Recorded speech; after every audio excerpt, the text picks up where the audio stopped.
Hello, everybody. Hello, I just got out of the theater seeing Black Adam. Kudos to Danny Garcia and everybody at $7 Productions who worked so hard for so long to make this project come to life. Did I enjoy it? Yes, it was fun. I'm glad I bought the ticket. I'm glad I stayed through the credits for sure.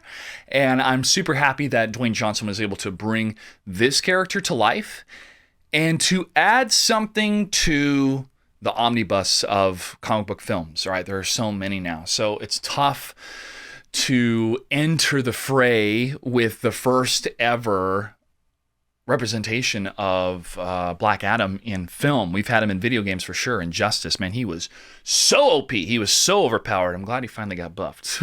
But to bring this character to life in live action definitely is an uphill battle in many respects because Black Adam's not necessarily a household name in comparison to Superman, Batman, and Wonder Woman, or even now The Flash and Aquaman and others. Dare I say Peacemaker, what a great show that is. And what a surprise it was a little bit watching this film if you're a fan of Peacemaker, seeing a character or two.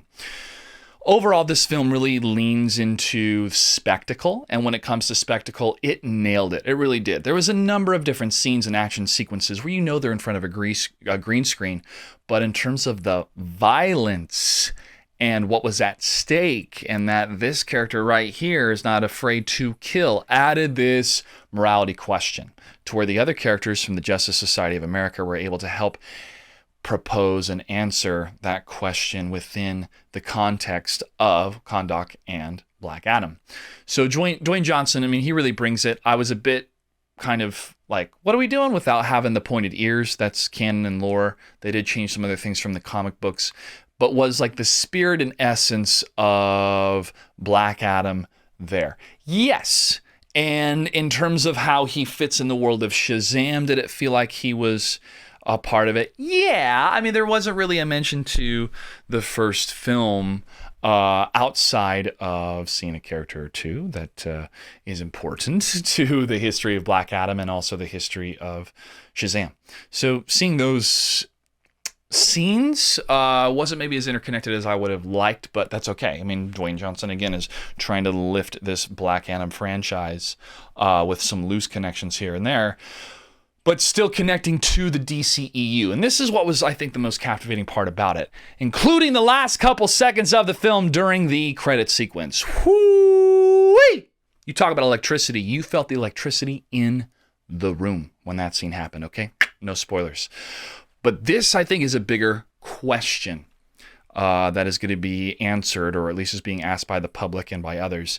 What is the future of the DCEU? Where is DC going to go? We have the Matt Reeves world with the Batman, which is phenomenal. We have the Joker with Joaquin Phoenix, which is phenomenal. And then we have the DCEU, which has had its ups and downs. So in that world, you think, okay, here comes Black Adam. How does he rate against all the other characters? Not just when it comes to their powers, but when it comes to their philosophy. And I did like that approach with what the Justice Society was trying to bring to the table and what the conflict, you could say, between Black Adam and the Justice Society, greater than just some big boss battle. Now, in terms of comic book movies these days, it kind of falls into this trope of a third act of facing a big boss. And there was a moment where I'm like, oh my goodness, are we going to see just a pillar of light shoot into the sky again? We're going to do it again? So there's a couple of those moments where I'm like, please, I wish you would have sent me the script where I could have warned you, hey, the audience is going to roll their eyes here. They're going to groan here. We need to do something else. Outside of those areas of criticism, the film did deliver. And in terms of a very saturated market of comic book films, how did Black Adam arrive differently than others? People are dying left and right. You're seeing people getting fried, thrown, blown up. And, you know, as deplorable as violence is, it was a bit refreshing to see the stakes of somebody that's so powerful. What happens when they unleash stuff against mere mortals? And that helped bring a seriousness and a weight to the film where you did have, you know, some levity, and you got Dwayne Johnson, you got one of the most charismatic, electrifying entertainers in the world.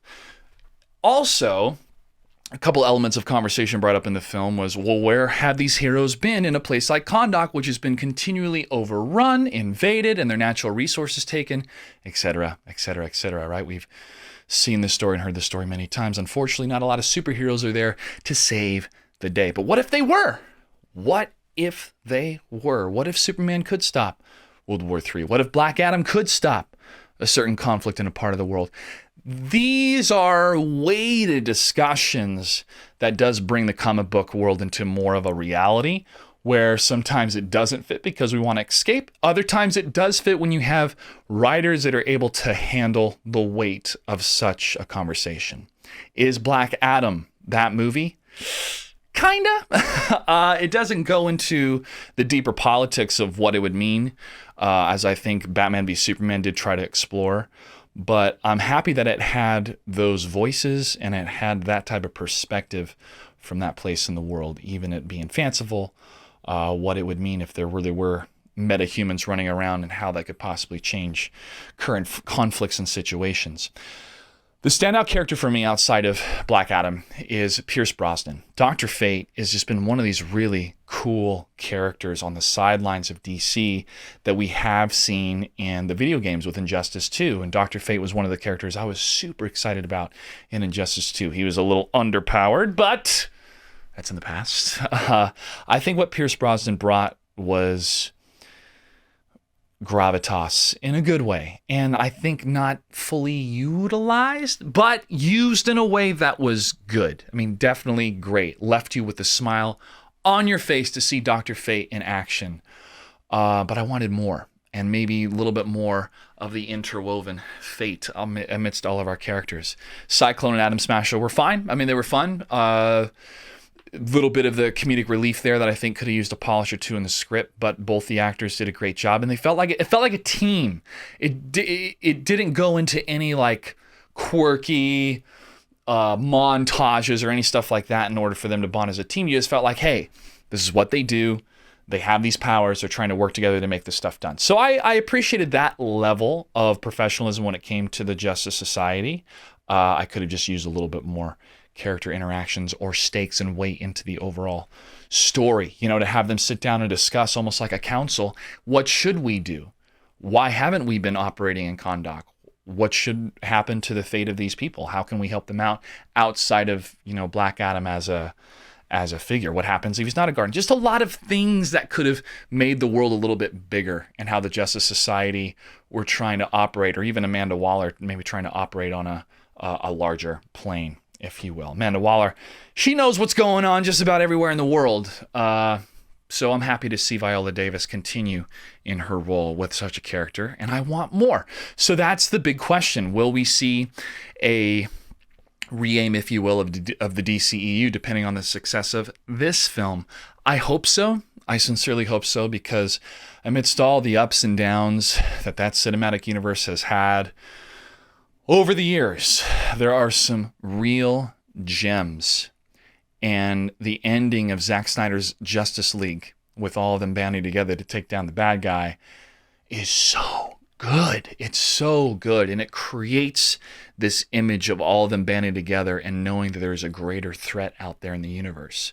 So if a future is inbound for the DCEU, or at least how they're going to mold it, I think that having Dwayne Johnson be a part of that creatively is a great idea. But try to get some other deep lore-knowing script writers that can come together and really tell a great story. Dwayne Johnson next, I think, wants to do Justice League and Justice Society and Suicide Squad versus him, which would be cool. Have a big out brawl for sure.